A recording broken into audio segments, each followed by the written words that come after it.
Em di rojên dîrokî de derbas dibin.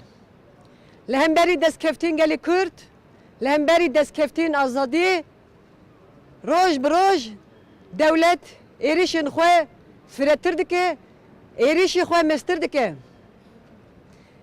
Lê her kes jî dizane êrişên ser Şengalê li ser Rojava biryareke siyasî bû.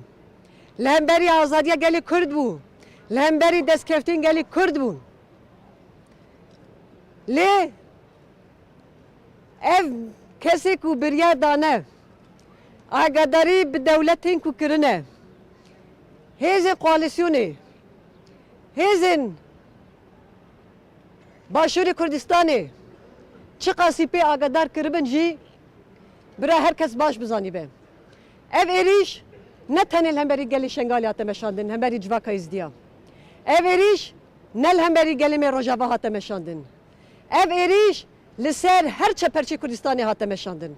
Ev êriş li ser her neferekî Kurd hate meşandin. Ev êriş li hemberî her insanekî dibêje azadî diparêzim li hemberî wî hate meşandin. Ev êriş li hemberî 40 milyon Kurd hate meşandin. Ji bo wê jî ev êrişa ku hate meşandin em şermezar dikin. Gelê Kurd dît jî û nîşanê dinyayê jî da. Li hemberî barbarên Daişê berxwedana jinên Kurd bûn sedemên azadî di hemî rojhilata naviyên de jî. Ji ber wê çi dibe bira bibe? Em ê serê xwe danexînin, em ê ji vê siyaseta we re bêdeng nemînin. Îro piştî Sykes-Picot li piştî Lozanê careke din dijminên gelê Kurd dixwazin Kurdan li hemberî hev bidin xeptandin. Kurda li hemberî hev bidin kuştin. Bi destê Kurda siyaseta îxanetê mestir bikin.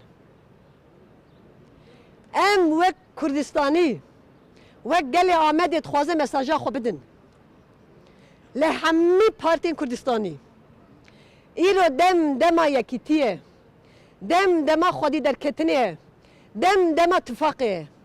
Dem ne dema ku em îxanetê bi gelê xwe re bikin. Îro dem hatiye ku em hêzeke xwe leşkerî ya hevbeş ava bikin. Çawa li Kerkûkê, çawa li Mexmûrê, çawa li Şengalê, çawa li Kobanê. Em di mevziye de xwîna me bû yek, pîwîst e îro jî li hemberî dijminên gelê Kurd hêza me bibe yek. Îro dem dema ku em Kongreya Netewîya Kurdistanê ava bikin. Em dibînin ku hêzên dewletê dixwazin gelê Kurd li hemberî hev bikar bînin. Me ji hev qut bikin, me perçe bikin. Lê pîwîst e gelê Kurd îro fikrê xwe bide mejê xwe û ew bi hezaran jinên Kurd ê hêjî li pazarên Ereba têne firotin, hêjî eqûbeta bi hezaran însan ne diyar e. Li hemberî çetên Daişê îro ku hemî axa Kurdistanê dixwazin bikin gola xwînê, gerek e gelê Kurd li hemberî vê bi yek hêzekê, bi yek dengekî dengê xwe bilind bike.